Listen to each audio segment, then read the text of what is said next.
Hello दोस्तों, कैसे हैं आप सब। तो आज हम लोग बात करेंगे इतिहास के 20 ऐसे प्रश्नों के बारे में जो हमेशा किसी न किसी एग्जाम में पूछा जाता है। तो चलिए, पहला क्वेश्चन है कि भारत पर आक्रमण करने वाला प्रथम तुर्क आक्रमणकारी कौन था। ऑप्शन ए में है Alptigin, B Sabuktigin, C Mahmud Ghaznavi, D Mohammad bin Qasim. तो इस क्वेश्चन का सही आंसर हो जाएगा option number C, Mahmud Ghaznavi. Option number C, Mahmud Ghaznavi. Question number 2 में है कि यमीन उद दौला किसे कहा जाता है। A Alptigin, B Sabuktigin, C Jaipal, D Mahmud Ghaznavi. तो इसका भी सही आंसर हो जाएगा आपका option number D, Mahmud Ghaznavi को कहा जाता है यमीन उद दौला। क्वेश्चन नंबर 3 में है कि महमूद गजनवी ने भारत पर कितनी बार आक्रमण किया था। तो इस क्वेश्चन का सही आंसर हो जाएगा आपका ऑप्शन नंबर डी, 17 बार जो है महमूद गजनवी ने क्या किया था, भारत पर आक्रमण किया था। क्वेश्चन नंबर 4 में है कि भारत में सर्वप्राचीन धर्म ग्रंथ है। ए में है वेद, ए में है पुराण, वेद, सी महाभारत और डी रामायण। तो इस क्वेश्चन का सही आंसर होगा आपका ऑप्शन नंबर बी, वेद हो जाएगा। इसका सही आंसर हो जाएगा ऑप्शन नंबर बी, वेद का। भारत में सर्वप्राचीन धर्म ग्रंथ है वेद। क्वेश्चन नंबर 5 में है कि ऋग्वेद में कितने ऋचाएँ हैं। ऑप्शन ए में है 10, बी में 10,028, सी में है 10,462, डी में है 1,786। तो इस क्वेश्चन का सही आंसर होगा आपका option number B, 10,000। Option number C, 10,462 इसका सही आंसर हो जाएगा। अगर आप लोगों को इस क्वेश्चन का अगर आंसर अगर पता हो तो आप लोग कमेंट बॉक्स में प्लीज़ अपना आंसर दें। क्वेश्चन नंबर 6 में है कि गायत्री मंत्र का उल्लेख ऋग्वेद के कौन से मंडल में है।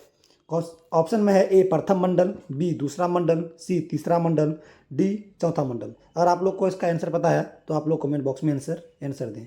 इसका सही आंसर हो जाएगा आपका ऑप्शन नंबर सी, ऋग्वेद के तीसरे मंडल में है गायत्री मंत्र का उल्लेख जो है ऋग्वेद के तीसरे मंडल में है। क्वेश्चन नंबर 7 में है कि किस वेद में यज्ञ का उल्लेख है। देखो, यज्ञ का उल्लेख किस वेद में है, तो यज्ञ का संबंध ऋग्वेद, यजुर्वेद, सामवेद, अथर्ववेद। तो इसका सही आंसर हो जाएगा यज्ञ का संबंध यजुर्वेद से है। किससे है? यज्ञ का संबंध यजुर्वेद। ऑप्शन नंबर बी, यज्ञ का संबंध यजुर्वेद से है। क्वेश्चन नंबर 8 में है किस वेद को भारतीय संगीत का जनक कहा जाता है। वेरी वेरी इंपॉर्टेंट क्वेश्चन है दोस्तों, ये बहुत इंपॉर्टेंट क्वेश्चन है, जो बहुत इंपॉर्टेंट क्वेश्चन भी लिख देते हैं इसको। बहुत ही इंपॉर्टेंट क्वेश्चन है जो बहुत बार पूछा गया है कि किस वेद को भारतीय संगीत का जनक कहा जाता है।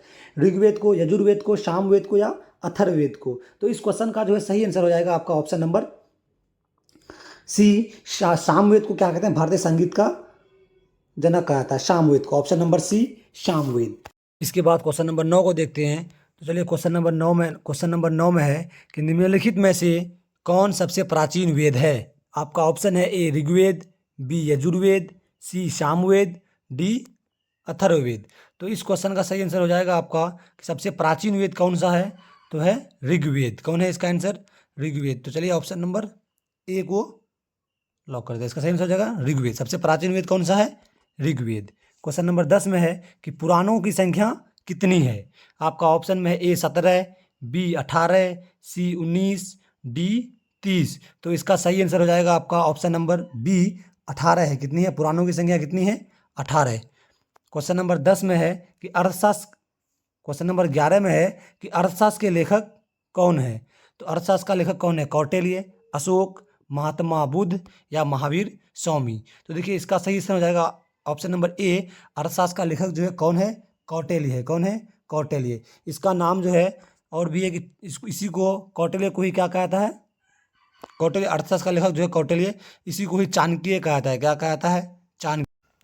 इसी को चाणक्य, कौटिल्य या विष्णुगुप्त कहा जाता है। याद रखिएगा आप लोग, अर्थशास्त्र के लेखक कौन है? कौटिल्य हैं। इसी को चाणक्य या विष्णुगुप्त कहा जाता है। क्वेश्चन नंबर 12 में है कि टेसियस जो है कहाँ का राजवैद्य था। राजवैद्य मीन्स होता है हकीम या डॉक्टर, ठीक है। तो टेसियस जो है कहाँ का राजवैद्य था। आपका ऑप्शन में है A Iran, B America, C Africa, D Bharat. अगर आप लोग को इसका आंसर आता है तो आप लोग कमेंट बॉक्स में दे सकते हैं आंसर। तो चलिए हम बता दें, इसका आंसर हो जाएगा ऑप्शन नंबर ए, टेसियस। टेसियस जो था तो वो ईरान का राजवैद्य था। कहाँ का था? ईरान का राजवैद्य था। तो चलिए, क्वेश्चन नंबर 13 को देखते हैं कि मेगास्थनीज किसका राजदूत था। मेगास्थनीज किसका राजदूत, बहुत सारे एग्जाम में पूछा गया है। तो आपका ऑप्शन में है कि ए औरंगजेब, बी सेल्यूकस निकेटर, सी अशोक, डी चंद्रगुप्त मौर्य। तो मेगास्थनीज जो था वो सेल्यूकस निकेटर जो ऑप्शन नंबर बी में है उसी का क्या था, राजदूत था। राजदूत में जो था सैनिक। तो मेगास्थनीज जो था किसका, सेल्यूकस निकेटर का राजदूत था। क्वेश्चन नंबर 14 में है कि मेगास्थनीज जो है किसके दरबार में आया था। बहुत एग्जाम में पूछा गया क्वेश्चन है दोस्तों ही। मेगास्थनीज किसके दरबार में आया था, अशोक के दरबार में आया था, चंद्रगुप्त मौर्य, सी में है अकबर, डी में जहांगीर। तो इसका सही आंसर हो जाएगा आपका option number B, Chandragupta Maurya के दरबार में आया था कौन, मेगास्थनीज। क्वेश्चन नंबर 14 कंप्लीट हो गया। क्वेश्चन नंबर 15 में है कि डायमेकस जो है, डायमेकस, क्वेश्चन नंबर 15 में है कि डायमेकस किसके दरबार में आया था। बिंदुसार के दरबार में, बिंबिसार, बिंदुसार, अशोक या कलहन। तो इसका सही आंसर हो जाएगा आपका ऑप्शन नंबर ए, बिंदुसार के दरबार में आया था। किसके दरबार में आया था, बिंदुसार। डायमेकस किसके दरबार में आया था, बिंदुसार के दरबार में आया था। और आगे हमने पढ़ा कि मेगास्थनीज किसके दरबार में आया था, चंद्रगुप्त मौर्य के दरबार में आया था। और क्वेश्चन 15 में पढ़ा कि डायमेकस किसके दरबार में आया था, तो वो आया था बिंदुसार के दरबार में। तो आगे पढ़ते हैं फिर। क्वेश्चन नंबर 16 में है कि डायनोसियस किसके दरबार में आया था, अशोक, अजातशत्रु, मेगास्थनीज, सिकंदर। तो इसका सही आंसर हो जाएगा आपका ऑप्शन नंबर ए, अशोक के दरबार में आया था। डायनोसियस किसके दरबार में आया था, अशोक के दरबार में आया था। क्वेश्चन नंबर 17 को देखते हैं कि भारत का भूगोल नामक पुस्तक किसने लिखा है। बहुत ही इंपॉर्टेंट प्रश्न है जो बहुत बार एग्जाम में पूछा गया है। भारत का भूगोल नामक पुस्तक किसने लिखा है। आपका ऑप्शन में है प्लिनी, बी में है टॉलमी, सी में है चाणक्य, डी में है पाणिनि। तो इसका सही आंसर हो जाएगा आपका ऑप्शन नंबर बी में जो है टॉलमी। तो टॉलमी ने क्या किया था कि क्या लिखा था, भारत का भूगोल नामक पुस्तक लिखा था। किसने, टॉलमी ने लिखा था। क्वेश्चन नंबर 18 में है फाहियान किसके दरबार में आया था। फाहियान किसके दरबार में आया था। ऑप्शन में है कि चंद्रगुप्त मौर्य, चंद्रगुप्त प्रथम, चंद्रगुप्त द्वितीय या चंद्रगुप्त तृतीय। तो इसका सही आंसर हो जाएगा आपका ऑप्शन नंबर सी, चंद्रगुप्त तृतीय के दरबार में आया था। कौन, फाहियान जो है वो चंद्रगुप्त तृतीय के दरबार में आया था। क्वेश्चन नंबर 19 में है कि मनुष्य ने सबसे पहले पालतू किस जानवर को बनाया था। मनुष्य ने सबसे पहले पालतू किस जानवर को बनाया था, कुत्ता, गाय, बिल्ली, भैंस। तो इसका सही आंसर हो जाएगा आपका ऑप्शन नंबर ए में जो है कुत्ता को बनाया था। तो ऑप्शन नंबर ए कुत्ता इसका सही आंसर हो जाएगा। क्वेश्चन नंबर 20 में है कि मनुष्य ने सर्वप्रथम किस धातु का प्रयोग किया था। सोना, बी में चांदी, सी में तांबा, डी पीतल। तो इसका अगर सही आंसर आप लोगों को आता है तो कमेंट बॉक्स में बताएं। और हम बता देते हैं कि इसका सही आंसर जो होगा, मनुष्य ने सर्वप्रथम किस धातु का प्रयोग किया था। तो इसका सही आंसर हो जाएगा आपका ऑप्शन नंबर सी, तांबा का प्रयोग किया था। किसका प्रयोग किया था, मनुष्य ने सर्वप्रथम तांबा का प्रयोग किया था। तो चलिए दोस्तों बताइए, कमेंट बॉक्स में बताइए आप लोगों को वीडियो कैसा लगा। चलिए धन्यवाद।